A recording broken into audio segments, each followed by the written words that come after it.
राम राम जी।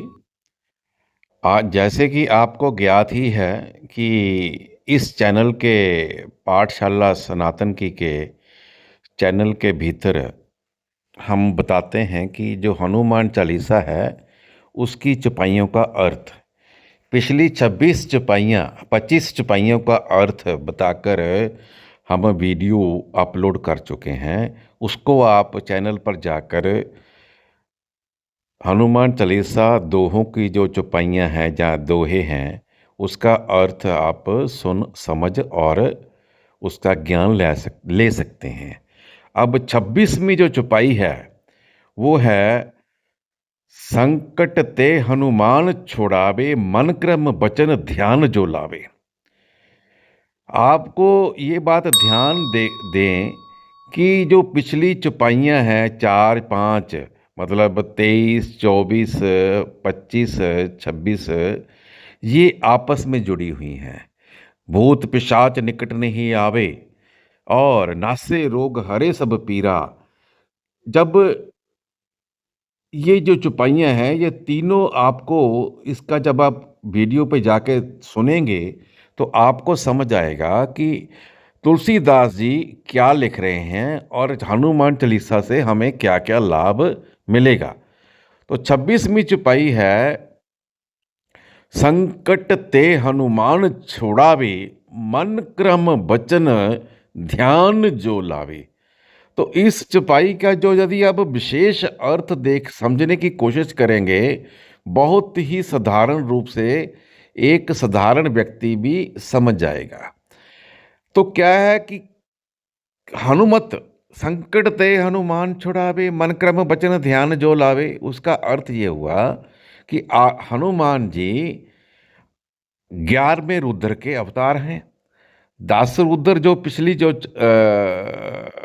चौपाइयों का अर्थ वीडियो है उसमें बता चुके हैं कि 10 जो हमारे रुद्र हैं वो क्या है, और 11वां रुद्र हमारी आत्मा है, जो शरीर में वायु हमारे शरीर चल रहा है।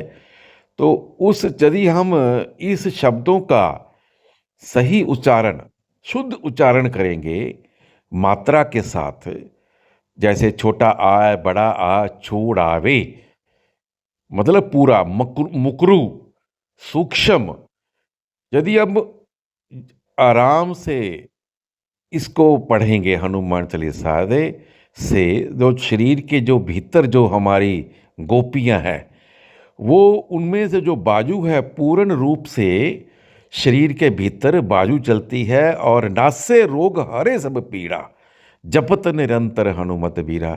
तो नासा से जो हमारे नाक है उससे जो गंदी बाजू है वो बाहर निकलती है। जब आप देखो हिंदी के जो भी अपने ब्रज भाषा में, या कह लो कि संस्कृत में, या जो हमारी जो ये शब्द है इनको बड़े ध्यान से बनाया गया है। कौन कौन से जो चक्र हैं हमारे, चक्कर के अंदर जो शब्द हैं वो किस प्रकार से क्रिया करते हैं, उस हिसाब से ही ये जो हमारे जो शब्द बनाए गए हैं, पृथ्वी तत्व, आकाश तत्व, जल तत्व, अग्नि तत्व, वायु तत्व, इनमें कौन कौन से जो शब्द हैं वो हैं, उनको जो एक दूसरे के मित्र हैं उसके हिसाब से ही इन शब्दों को बनाया गया है। जो अपोजिट, जो शत्रु शब्द हैं, शत्रु जैसे वायु और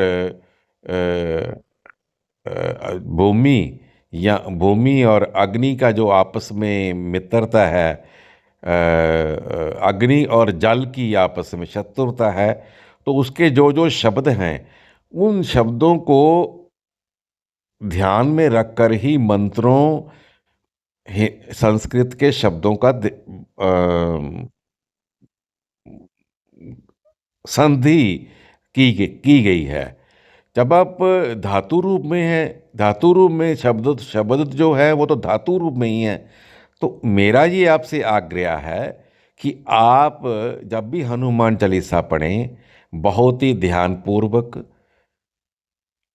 आदर के साथ, आराम के साथ, उनके अर्थ समझकर हनुमान चालीसा पढ़े तभी आपको लाभ मिलेगा।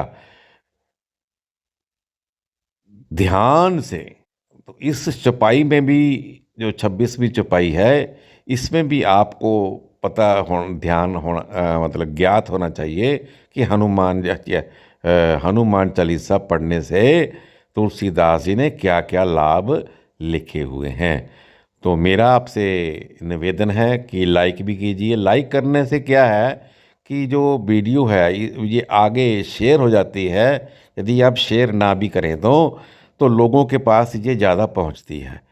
तो वो करें, लाइक करें, हो सके तो सब्सक्राइब कर लें और शेयर भी कर लें, ताकि लोगों को इस विषय पर ज्ञान मिलता रहे। धन्यवाद। राम राम।